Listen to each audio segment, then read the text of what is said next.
सभी मित्रों को मेरा प्यार भरा नमस्कार। मैं अनु त्रिपाठी। आज ये जो वीडियो है ये रसोइयाओं के लिए है। आप रसोइया मतलब समझते होंगे जो मिड डे मील योजना के तहत सरकारी स्कूलों में भोजन बनाती है, खाना बनाती हैं। और मुझे ऐसा लगता है कि इनकी मेहनत कम नहीं होती है, बहुत ज़्यादा मेहनत होती है। मैंने अपनी आंखों से खुद देखा है, तो मैं इस पीड़ा को समझ सकता हूँ। क्योंकि किसी एक बहन ने मुझे कमेंट किया था, शिवांगी नाम है शायद उनका, तो मुझे लगा कि मुझे इतना जानकारी भी रसोइया के बारे में नहीं था, तो गूगल पे मैंने कुछ समझा और देखा, तो मुझे लगा कि इस पे चर्चा होनी चाहिए। और मुझे अगर अधिक भी जानकारी अगर चाहिए होगी तो रसोइया अगर मुझसे संपर्क करते हैं तो मैं ज़रूर उनकी संभवतः कोशिश करूंगा उनकी आवाज़ को बुलंद करने की भी और आवाज़ उठाने की भी। क्योंकि बहुत कष्ट होता है कि इतने कम पैसों में आज के ज़माने में इतनी महंगाई में गुजारा नहीं होता। प्यारे मित्रों, आप सोचो ऐसी महंगाई के दौर पर इन्हें 1500 से 2000 रुपये दिया जाता है। काम इनसे लिया जाता है कम से कम 100 बच्चे 50 बच्चों का खाना बनाना। ये कोई हलवा नहीं होता। आप शहरों में देख लीजिए, यहाँ पर बंदे के हिसाब से पैसा लगता है खाना बनाने का।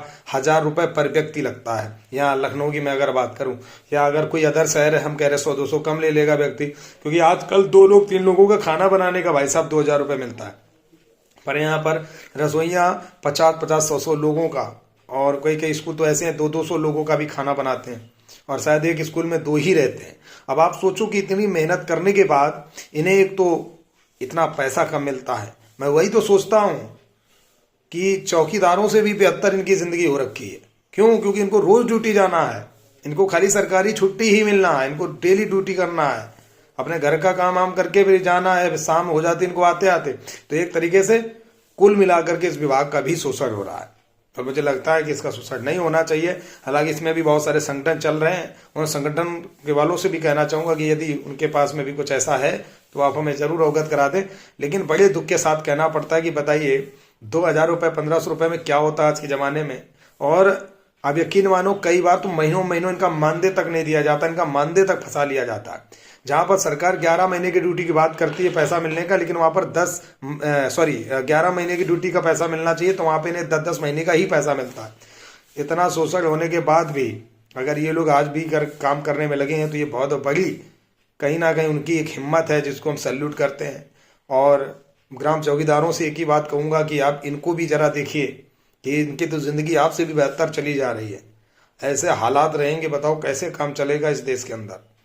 बताइए, जिस व्यक्ति आजकल नॉर्मली मोदी जी हमारे किसान को बैठे बैठे 2000 रुपये दे रहे हैं, आजकल बेरोजगारों को 1000-2000 दे रहे हैं, पर ये जो मेहनत कर रहे हैं इनको नहीं मिलता। ये बहुत बड़ा दुर्भाग्य है। मुझे लगता है कि भारत सरकार, उत्तर प्रदेश सरकार को इन रसोइया विभाग को भी ध्यान देना चाहिए, क्योंकि अगर इनके लिए कुछ अच्छा करेंगे तभी तो आगे कुछ अच्छा हो सकता। जब अच्छा मानदेय दोगे तभी तो अच्छा खाना मिलेगा। उसमें भी ये लोग इतना झेलते हैं, कई अधिकारी कहेंगे खाना अच्छा नहीं बना, ये नहीं हुआ, वो नहीं हुआ।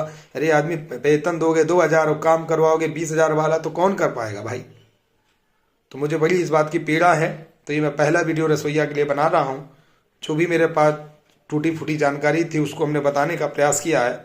संपूर्ण जानकारी के लिए आपका सहयोग की आवश्यकता होगी। नमस्कार, जय हिंद, जय भारत।